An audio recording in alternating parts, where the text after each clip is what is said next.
لا الہ الا اللہ پڑھ لا الہ الا اللہ۔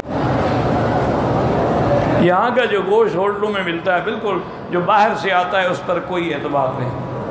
بہرحال یہ گدے گھوڑے کا تو نہیں نا، تمہارے ملک سے تو پھر بھی بہتر ہے نا، وہاں تو گدوں کا اور کتوں کا کھلایا جاتا ہے، ان کا تم نے اعتراض دیکھ لیا ہے، باقی یہاں پہ ہوٹلوں پہ آ گئے ہو، اللہ عالم کیا پتا کیا نہیں ہے۔ اس لیے ایک حدیث میں کتنی بڑی رعایت ہے، حضور نے فرمایا کہ اگر شبہ ہے کہ پتہ نہیں کیا ہے تو میں سم اللہ وقل، اللہ کا نام لے، بسم اللہ پڑھو اور کھاؤ، یہ تو نہیں کہ مر جاؤ، لیکن بہتری یہی ہے جو متقی لوگ ہیں وہ پرہیز کریں۔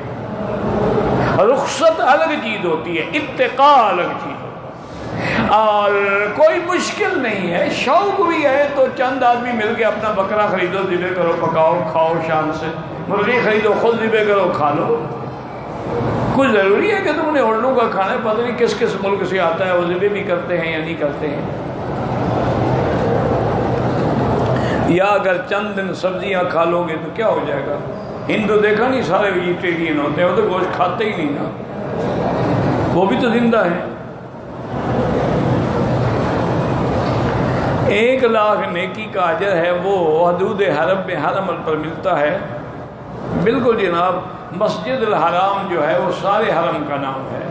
آپ نے قرآن میں پڑھا ہے کہ انما المشرکون نجس، مشرک پلید ہے، فلا یقربوا المسجد الحرام بعد عامہم ھذا، اس سال کے بعد کوئی مشرک مسجد الحرام میں داخل نہ ہو، تو حد حرم پہ اس کو روکا جاتا ہے۔ یہ تھوڑا ہے کہ باب ملک عبدالعزیز کے باہر کھڑا رہے، اندر نہ آئے۔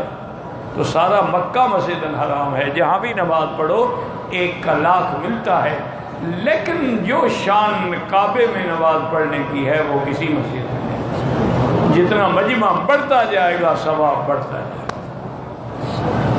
جیسے اکیلے پڑھو تو 1، مسجد میں پڑھو تو 25، جامع مسجد میں پڑھو 27 درجے بڑھ جاتا ہے، تو یہاں بھی تو پھر 27,00,000 ہو جاتا ہے۔ اور پھر جتنا کعبے کا قرب ہوگا، کعبے کے قریب ہوگا، اتنی نماز کا اجر بھی زیادہ ہوگا۔ اور یہ بھی یاد رکھیں کہ جب 20,00,000 ہو تو کوئی بھی تو اللہ والا ہوگا نا، گما مبر کے بیشہ خالیس، جیسے شیخ سعدی کہتا ہے، یہ نہ سمجھا کرو کہ جنگل خالی ہے، کہیں نہ کہیں تو وہ شیر چھپا ہوگا نا۔ کہتے ہیں بعض وہابی کہتے ہیں بھینس کی قربانی نہیں ہو سکتی، مجبوری کے تحت ہو جائے گی جب اور کوئی چیز نہ ملے، کوئی اختلاف نہیں ہے۔ آپ کے پاس جو وہابی کہتے ہیں نہیں ہوتی، ان سے پوچھیں بھینس کی قربانی کیوں نہیں ہوتی، کیا وہ حلال نہیں ہے، کیا اس میں 7 حصے نہیں ہیں؟ حضور کے زمانے میں نہیں تھی اس لیے ذبح نہیں ہوئی، حضور نے تو پھر گائے بھی ذبح نہیں کی، حضور نے تو 100 اونٹ ذبح کیا ہے، تو تم بھی اپنے ملکوں میں قربانی میں صرف اونٹ ذبح کیا کرو نا، بس بیٹھے رہتے ہیں، مسئلے بڑھاتے رہتے ہیں۔